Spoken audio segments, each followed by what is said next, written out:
नमस्कार दर्शकों, आप देख रहे हैं आवाज इंडिया। मैं हूं आपके साथ श्रद्धा पाठक। प्रधानमंत्री नरेंद्र मोदी भी गणपति पूजन में शामिल होते हुए दिखाई दे रहे हैं। प्रधानमंत्री नरेंद्र मोदी सुप्रीम कोर्ट के न्यायाधीश डीवाई चंद्रचूड़ के आवास पर बप्पा के दर्शन में शामिल हुए। उस वक्त नरेंद्र मोदी ने पारंपरिक मराठमोला अंदाज में बप्पा की आरती भी की। इस मौके पर मुख्य न्यायाधीश ने परिवार समेत उनका स्वागत किया।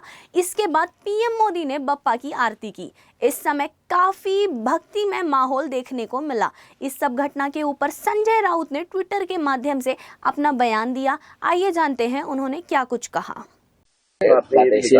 ऐसे एक गणपति उत्सव है, लोग एक दूसरे के घर में जाते हैं। प्रधानमंत्री अब तक कितने लोगों के घर में गए मेरे पास जानकारी नहीं है। दिल्ली में बहुत जगह पे गणेश उत्सव है, हमारे महाराष्ट्र सदन में है, महाराष्ट्र मंडल का है, होता है ना। लेकिन चीफ जस्टिस साहब के पास प्रधानमंत्री जी गए और प्रधानमंत्री जी और सर हमारे चीफ जस्टिस साहब ने एक साथ मिलकर आरती भी उतारी भगवान की। हमारी शंका इतनी है कि क्या ये संविधान के रखवालदार इस प्रकार से अगर राजनीतिक नेताओं से मिलते हैं तो लोगों के मन में शंका है। हमारी जो केस है महाराष्ट्र में, जो घटना बाह्य सरकार चल रही है और उसकी सुनवाई चंद्रचूड़ साहब के सामने चल रही है, तो हमें शंका है कि हमें न्याय मिलेगा। क्योंकि एक पार्टी है उसमें प्रधानमंत्री जी, जो हमारा मुकदमा चल रहा है उसमें पार्टी है केंद्र सरकार, और केंद्र सरकार के मुखिया सर न्यायाधीश के सामने साथ आते हैं, घर में बैठते हैं।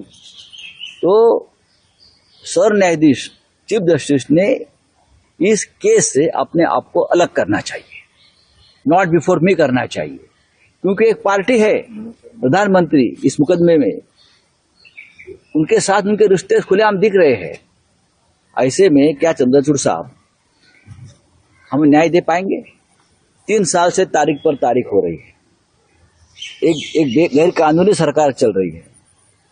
एनसीपी और शिवसेना जैसी पार्टी को जिस तरह से तोड़ा है, हाँ, उनके सामने ये भी गलत है। हमें न्याय नहीं मिल रहा है। प्रधानमंत्री खुद महाराष्ट्र के गैर कानूनी सरकार में इंटरेस्ट ले रहे हैं बचाने के लिए, और न्याय देने का जिम्मा जिस न्यायाधीश जी के ऊपर है, उनके साथ उनका इस प्रकार का जो दोस्ताना और रिश्ता है, तो महाराष्ट्र के मन में कल एक शंका आ गई कि हमें न्याय मिलेगा। ऐसा लगता नहीं। इसलिए मुझे लगता है एक परंपरा है कि ऐसे केस में अगर कोई पार्टी होती है और वो न्यायाधीश महाराज जस्टिस का कोई रिलेशन दिखता है, तो उस मुकदमे से अपने आप को अलग कर लेती है। तो चंद्रचूड़ साहब ने, मुझे लगता है, अपने आप को इस केस से अलग करना चाहिए।